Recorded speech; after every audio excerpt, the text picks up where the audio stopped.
Florentyna's christening was something everyone present was to remember, except Florentyna, who slept through the entire proceedings. After the ceremony at the Holy Name Cathedral on North Wabash, the guests made their way to the Stevens Hotel, where Abel had taken a private room. He had invited over 100 guests to celebrate the occasion. His closest friend, George Novak, a fellow Pole who had occupied the bunk above him on the ship coming over from Europe, was to be one cum, while one of Zofia's cousins, Janina, was to be the other. The guests devoured a traditional 10-course dinner, including pierogi and bigos, while Abel sat at the head of the table accepting gifts on behalf of his daughter. There was a silver rattle, U.S. savings bonds, a copy of Huckleberry Finn, and, finest of all, a beautiful antique emerald ring from Abel's unnamed benefactor. He only hoped that the man gained as much pleasure in the giving as his daughter showed in the receiving. To mark the occasion, Abel presented his daughter with a large brown teddy bear with red eyes. "It looks like Franklin D. Roosevelt," said George, holding the bear up for all to see. "This calls for his second christening. FDR." Abel raised his glass. "Mr. President," he toasted, a name the bear never relinquished.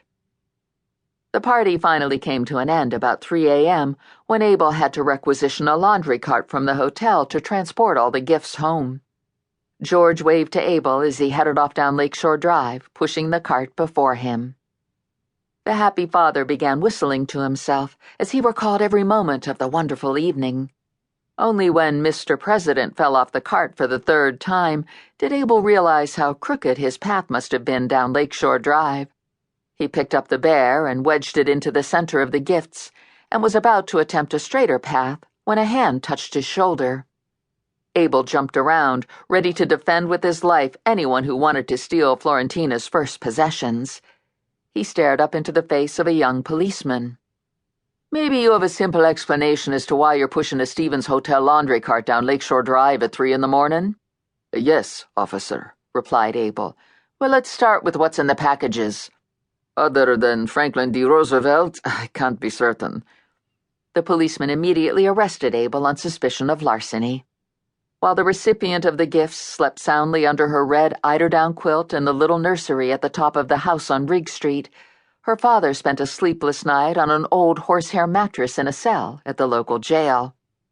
George appeared at the courthouse early in the morning to verify Abel's story. The next day, Abel purchased a 4-door Buick from Peter Sozonkovsky, who ran a second-hand car lot in Logan Square.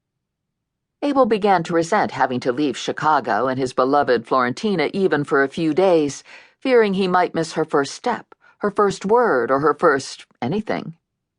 From her birth, he had supervised her daily routine, never allowing Polish to be spoken in the house. He was determined there be no trace of a Polish accent that would make her feel ill at ease in society. Abel had intently waited for her first word, hoping it would be Papa, while Zofia feared it might be some Polish word that would reveal that she had not been speaking English to her firstborn when they were alone. "My daughter is an American," he explained to Zofia, "and she must therefore speak English. Too many Poles continue to converse in their own language, thus ensuring that their children spend their entire lives in the northwest corner of Chicago, being described as stupid Polacks and ridiculed by everyone else they come across." "Except their own countrymen who still feel some loyalty to the Polish Empire," said Zofia defensively. "The Polish Empire? What century are you living in, Zofia?" "The 20th century," she said, her voice rising. "Along with Dick Tracy and famous funnies, no doubt?" "Hardly the attitude of someone whose ultimate ambition is to return to Warsaw as the first Polish ambassador." "I've told you never to mention that, Zofia, never." Zofia, whose English remained irredeemably shaky, didn't reply, but later grumbled to her cousins on the subject and continued to speak only Polish when Abel was out of the house.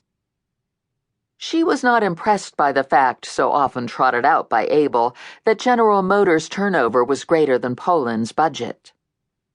By 1935, Abel was convinced that America had turned the corner and that the Depression was a thing of the past, so he decided the time had come to build the new Chicago Barron on the site of the old Richmond Continental. He appointed an architect and began spending more time in the Windy City and less on the road, determined